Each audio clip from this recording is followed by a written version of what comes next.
Assalamualaikum warahmatullahi wabarakatuh. Perkenalkan, nama saya Muhlis Adi Putra, NIM 210810301196.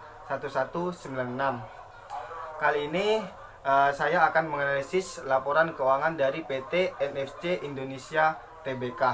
Nah, sebelum saya menganalisis laporan keuangan PT NFC Indonesia Tbk ini, mari kita lihat terlebih dahulu profil singkatnya.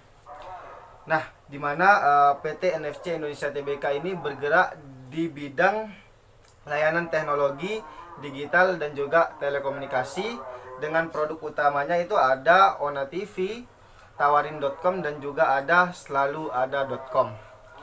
Sedangkan itu mereka baru IPO di Bursa Efek Indonesia itu pada tanggal 12 Juli 2018 dengan harga penawaran 1.850 per lembar saham.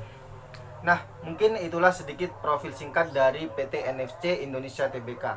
Selanjutnya, saya akan menganalisis laporan keuangan PT NFC Indonesia Tbk dari tahun 2018 hingga tahun 2020. Nah, teman-teman bisa lihat di sebelah kanan saya ada laporan laba rugi PT NFC Indonesia Tbk dari tahun 2018 hingga tahun 2020. Dimana di sini terlihat ada analisis common, di mana PT NFC ini menghasilkan laba bruto sebesar 2% di tahun 2018 dan juga 2019, sedangkan mengalami penurunan di tahun 2020 sebesar 1%. Mungkin penurunan tersebut bisa disebabkan karena terdampak dari COVID-19. Namun apabila kita analisis lebih lanjut dari laporan laba rugi ini, di mana PT NFC Indonesia Tbk ini hanya menghasilkan laba bruto 2% dan juga laba bersih 1% dari total penjualan. Hal ini tentunya tidak cukup baik bagi sebuah perusahaan yang hanya menghasilkan laba yang sedikit dari total penjualannya. Selanjutnya ada analisis profitabilitas, di mana ada ROA, ROE, GPM, OPM dan juga NPM. Di mana ROA dari PT NFC Indonesia Tbk ini ada 0,03, 0,05 dan juga ada 0,04 dari tahun ke tahun. Dan yang kedua ada ROE, di tahun 2020 itu hanya 5%, sedangkan di tahun 2019 itu hanya 19%, dan di tahun 2018 itu di sekitar 47%. Dimana berdasarkan beberapa buku yang saya baca bahwa perusahaan dikatakan baik itu apabila mempunyai ROE di atas 7%. Nah, selanjutnya ada analisis valuation, di mana di sini terdiri dari price to earning, earning yield, dividend payout rate dan juga price to book value.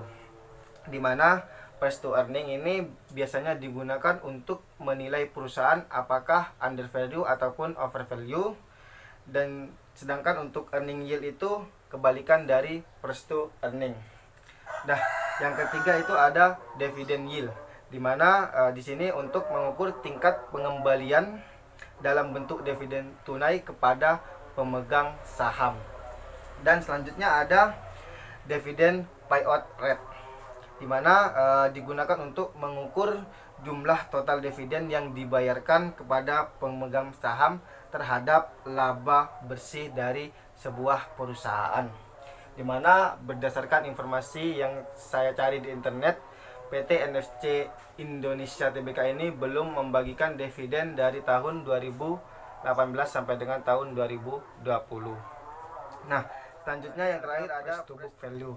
Biasanya di sini digunakan untuk menilai harga saham itu mahal atau lagi murah, di mana berdasarkan perhitungan harga saham NFCX Indonesia ini terbilang sangat mahal, yaitu 5.700 di harga pasaran.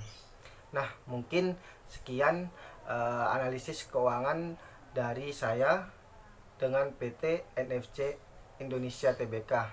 Kurang lebihnya saya mohon maaf. Assalamualaikum warahmatullahi wabarakatuh.